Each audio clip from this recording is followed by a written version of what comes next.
আসছে নির্বাচন। এই নির্বাচনের সবচেয়ে বড় চমক হচ্ছে গণভোটে আপনি হা ভোট দিবেন নাকি না ভোট দিবেন। তো কারো কারো নেতা বলতেছেন যে আপনারা হা ভোট দেন, তখন সবাই মিলে বলতেছে যে আমরা হা ভোট দিব। আবার অনেক নেতা বলতেছেন যে না আপনারা না ভোট দিয়েন, সবাই মিলে বলতেছে আমরা না ভোট দিব। আসলে হা ভোট দিবেন কিংবা না ভোট দিবেন সেটা কি নেতাকে নির্ধারণ করে দিতে হবে? নেতা কেন সেটা নির্ধারণ করে দিবেন? আপনার মধ্যে কি ন্যূনতম সেই বোধটুকু নাই যেটা দিয়ে আপনি চিন্তা করতে পারেন যে আপনার হা ভোট দেওয়া প্রয়োজন কিংবা না ভোট দেওয়া প্রয়োজন? আপনি কি আপনার সিদ্ধান্ত নিজে নিতে পারেন না? আমার কথায় কিংবা কোনো নেতার কথায় কেন আপনি আপনার সিদ্ধান্ত নিবেন?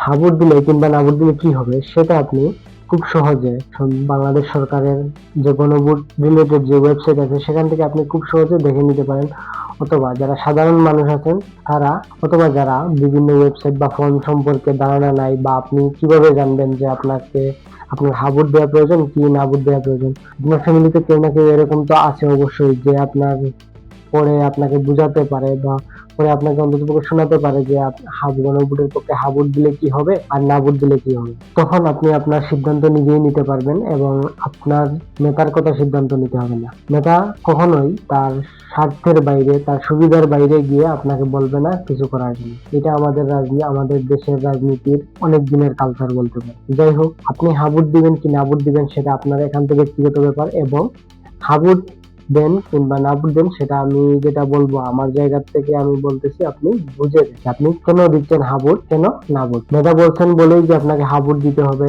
নেতা বলছেন বলেই যে আপনাকে না ভোট দিবে, বা কেউ একজন বলছে বলেই যে আপনাকে হা ভোট কিংবা না ভোট দিতে হবে, এইরকম কোনো কিছুই করবেন না। আপনার ভোট আপনি যেখানে খুশি সেখানে দেন, আর কেন দিচ্ছেন সেই জিনিসটা যাতে আপনার জানা থাকে, তাহলেই আপনার ভোটটা কাজে লাগবে।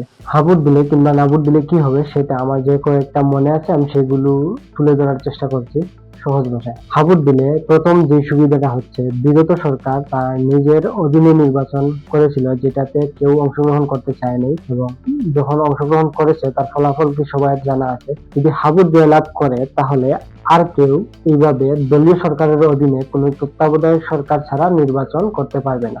সরকারি দল ইচ্ছা মতো সংবিধান পরিবর্তন করতে পারবে না।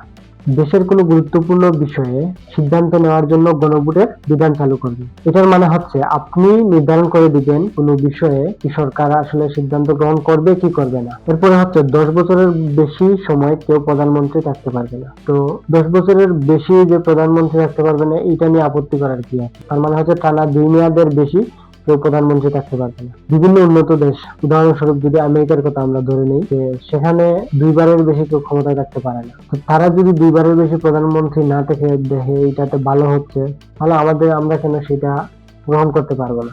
এরপরে আরেকটি গুরুত্বপূর্ণ বিষয় হচ্ছে বিচার ব্যবস্থার স্বাধীনতা। বিচার ব্যবস্থা স্বাধীন হলে কার ক্ষতি? বিচার ব্যবস্থা স্বাধীন হলে দেশের মানুষ সুষ্ঠু বিচার পাবে। বিচার ব্যবস্থা স্বাধীন হলে কেউ রাজনৈতিক সুবিধা নেওয়ার জন্য কাউকে ইচ্ছা মতো ফাঁসিতে ঝুলিয়ে দিতে পারবে না, ইচ্ছা মতো তাকে জেলে ভরে রাখতে পারবে না। এরপরে যেটা, ইন্টারনেট সেবাকে মৌলিক চাহিদার অন্তর্ভুক্ত করা হচ্ছে, মানে ইন্টারনেট সেবা কখনো কোন সরকার চাইলেও বন্ধ করতে পারবে না। বিগত সরকারের আমলে আমরা দেখেছি যে জুলাই আন্দোলনের সময় ইন্টারনেট সেবা বন্ধ করে দেওয়া হয়েছে।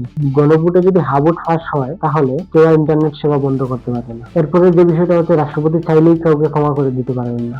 গণভোটে যদি হা ভোট ফাঁস হয়, রাষ্ট্রপতি যদি কোনো দলের পক্ষ নিয়েও কাউকে ক্ষমা করে দিতে চান তাহলে সেটা পারবেন না। এখানে আমি সংক্ষিপ্ত ভাবে যে কয়েকটা তুলে ধরলাম, এখানে যদি আপনি মনে করেন যে না এই জায়গাটাতে হা ভোট দিয়ে যে যুক্ত হলে এই জায়গাটায় আমাদের ক্ষতি হবে, তাহলে আপনি হা ভোট দিবেন না ভোট দিবেন। আমি আপনাকে বলতেছি না হা ভোট দেন কিংবা না ভোট দেন, আপনি জানেন, বুঝেন, দেখেন আপনার কোনটা দেওয়া উচিত কোনটা দেওয়া উচিত না। আপনার বিবেককে প্রশ্ন করেন যে আসলে আপনি কি দিবেন, হা ভোট দিবেন নাকি না ভোট দিবেন, তাহলেই আপনি আপনার উত্তর পেয়ে যাবেন। কোনো নেতার কথায়, কোনো বিশেষ ব্যক্তির কথায় আপনি হা ভোট কিংবা না ভোটের সিদ্ধান্ত নিবেন না। আমি অবশ্যই হা ভোটের পক্ষে আছি, এবং এখানে আমার কাছে কোনো একটি বিষয়ও মনে হয় নাই যেটা কোনো নির্দিষ্ট দলের পক্ষে যাচ্ছে বা বিপক্ষে যাচ্ছে। তো সবকিছু মিলিয়ে আমার ভোটটা অবশ্যই আমি হা ভোটের পক্ষে দিচ্ছি।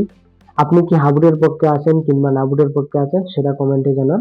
আজকের মতো এই পর্যন্তই। ধন্যবাদ। আসসালামু আলাইকুম।